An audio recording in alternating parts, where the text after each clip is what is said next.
The operation of recent becomes extremely expedient, having been receiving series of reports, intelligence report indicating the unwanted distractions of our platforms and other critical infrastructure of the government and other innocent citizens. Just about a week or so ago, a lot of innocent people were killed by the militants for no just reason, and a lot of activities, leading to where we are now regarding the sabotage going on was equally experienced.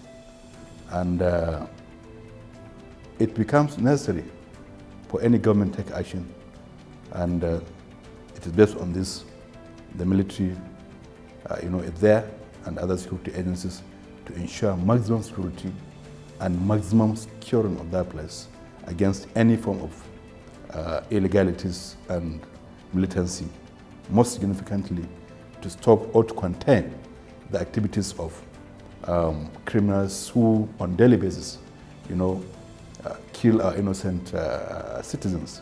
And the operations have been very, very successful.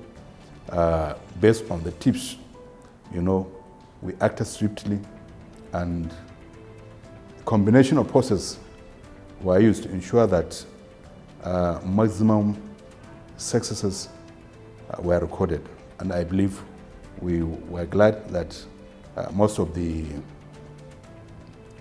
camps and enclaves of the militants during that operation were smashed, and a lot of them were, met their Waterloo, and this has been a planned thing, and it will go on to ensure that the region is completely stabilized and completely get rid of any unwanted persons or individuals who have been causing this mayhem on the innocent citizens and equally the infrastructures of government.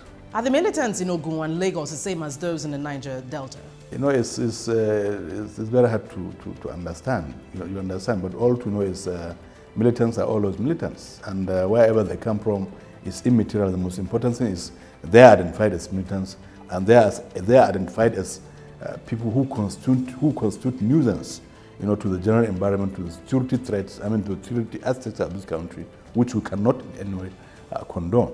Tell us about the military operation in the Niger Delta, really, because you have had your intelligence. Let's understand what's happening. Yes, we are very much aware of.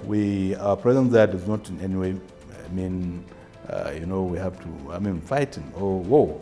No, not at all. We are all one, and most significantly, we must maintain professional presence on that side because of the infrastructures that are there, the oil platforms, and other critical infrastructures of the government. And most significantly too, the protections of lives and property of the innocent individuals that are there. That's the essence of the government to provide security, and that's where they are. That's why we are there. We cannot be seen contravening, the existing ongoing negotiation with the militants, by our respected political leaders. So we have to wait for that to the next line of action to take.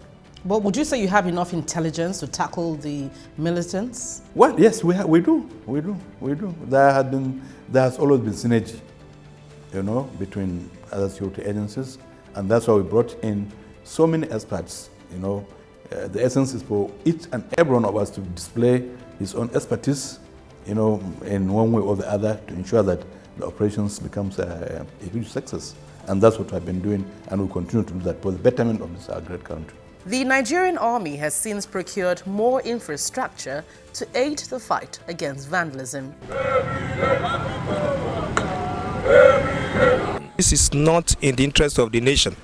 When you bomb those facilities, those critical infrastructures, you are destroying our assets, our resources, and as a nation, this is not the way to address your grievances. Though there are doubts over the reports of negotiation between the government and the militants, use of force is not envisaged as an option in the region.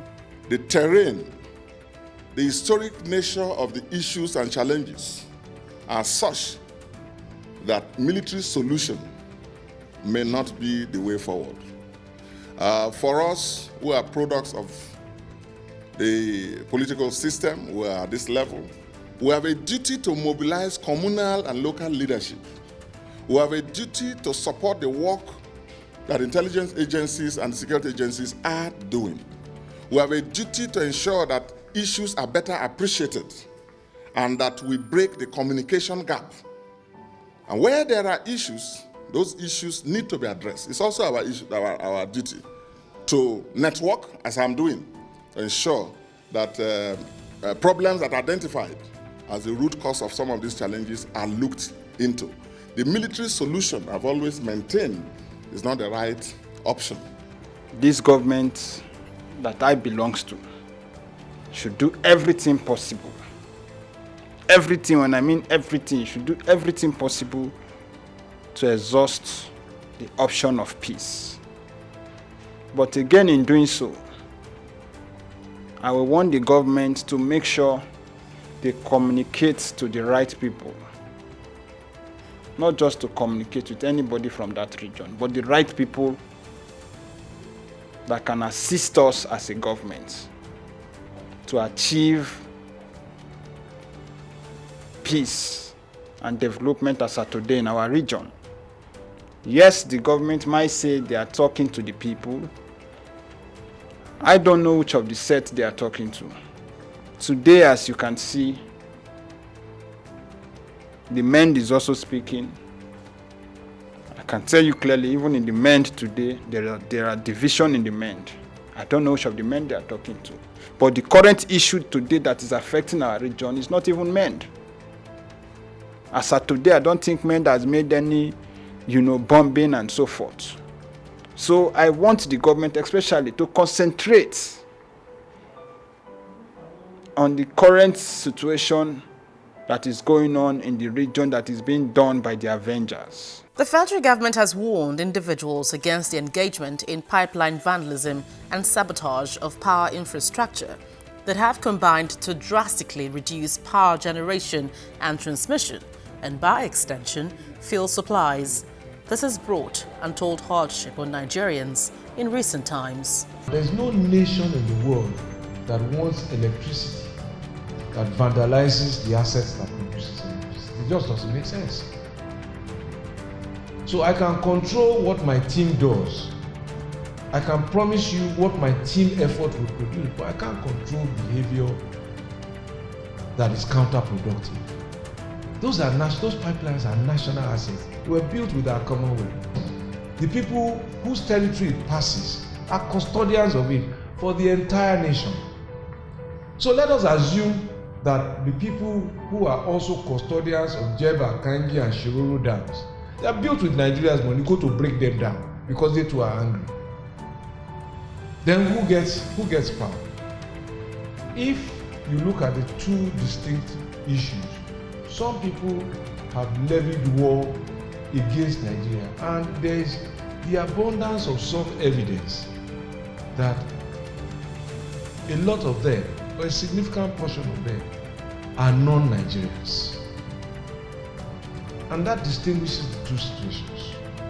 And that is why you will see also that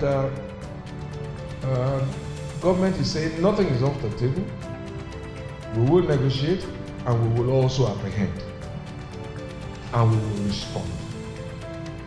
So in the two situations, and in every situation ultimately, there's a mixed bag of approaches, and those mixed bag of approaches are being utilized to the best of my knowledge. And in any event, even at full-scale war between nations, ultimately, the place where you end up is the table of peace.